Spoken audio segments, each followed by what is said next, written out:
you guys made it. You're here. I'm watching you. You're watching me. Actually, that'd be kind of awkward if I was watching you because some of y'all are pooping, and I know it. Um, hey, if you find this video useful or the content that I'm putting out on this channel, I'd really like it if you could just give me a like or subscribe. I'm an amateur at this whole YouTube thing. Obviously, I'm holding my phone in the middle of a field. But all this content that I'm bringing to you guys is based on what I'm teaching on the range as a firearms instructor. But more importantly, what I'd like you to do is go to my website, paladintowertactics.com, and check out the course schedule there. If you want to take some training, sign up for training, and we'd love to see you out there. Enjoy the video. Hey y'all, this is Scott with Paladin Tower Tactics, and today I want to talk about some of the philosophies behind gripping a handgun. Okay, so there's a lot of different ideas about how to properly grip a handgun, but pretty much all of them have the same concept. So really the first principle that you want to talk about is having your grip on your firing hand as high up on the back strap as you possibly can. I don't want to insult any of y'all's intelligence, but this is the back strap, and we want the web of our hand to be as high up as we possibly can. Now, what I typically do with students is I will have them look on their forearm and make sure that the gun, the slide, is lined up with their forearm. That typically gets us in a good position to start with the web of our hand being in the correct location there up high. So we don't want any space right here.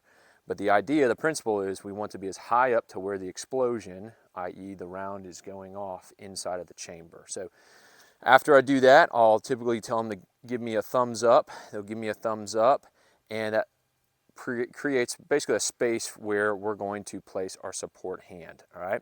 So while I am holding this gun with my firing hand, I want to be doing something with it. I don't want to be squeezing the life out of the thing, but I want to be able to hold this in such a way that I am leveraging the gun. So what I mean by that is I'm taking my hand and I'm spreading my hand up like such so that I can leverage the gun. I'm just basically making my hand rigid while I'm doing this, all right?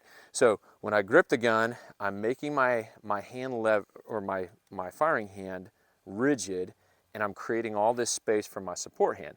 Now I take the meaty or fleshy part of my thumb here, and I place it as high up on the gun until I'm not interfering with the controls of the gun.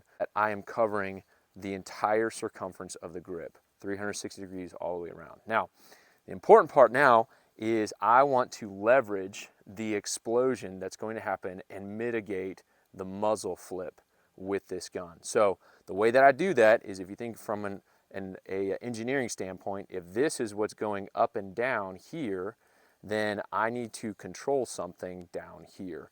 So all of my pressure as I'm spreading the gun with my firing hand, and also when I'm coming around and joining with my support hand, is I am now creating a whole lot of tension here. You can see that my pinky and all the fingers right here are squeezing as hard as I possibly can. I even have a callus on my firing hand from where I'm constantly squeezing down here on my pinky. So that's creating the pressure that I want in order to manage that recoil, all right? So once I've got my grip built out, typically what I like to do is I like to find something on the gun to grab, and I like to create a leverage that's left to right. So I'm pulling with my pointer finger on my left hand, and I'm driving this gun as if I'm squeezing like so. Now, as I'm doing that, I'm squeezing up and back into me at the same time. So a lot of this is really boiling down to all of the support on your, or all of the grip, excuse me, on your support hand, all right? So typically that's how I'm gonna manage or mitigate the recoil, and I'm going to create a repeatability in how my sights and my red dot return back onto target as I'm shooting. So let's test it out. As you can see, we are shooting at a steel target at about 10 yards. It's about the size of a C-zone target. And basically we're gonna test out that grip philosophy that I was describing to you. Here we go.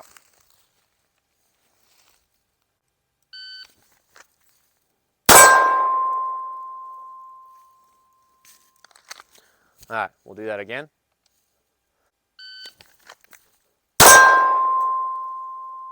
Let's see if we can speed it up.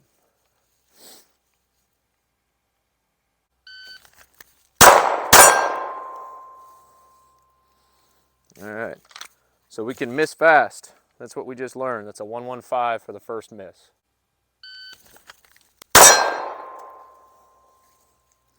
All right, that's about a 120. All right, so as you can see, we're trying to mitigate that muzzle flip. Now we're going to shoot a string of 6, basically a bill drill, but obviously it's not a true bill drill because it's on a C-zone target. And we'll try to get the splits to be about a 0.17 or a 0.20 in between each shot.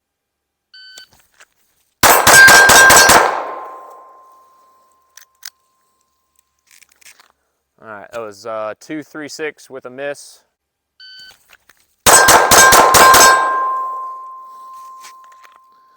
Two misses and a 215. If I'm doing this correctly with a red dot, what should be happening is that dot is making just kind of like this laser type line back and forth in how I'm seeing it.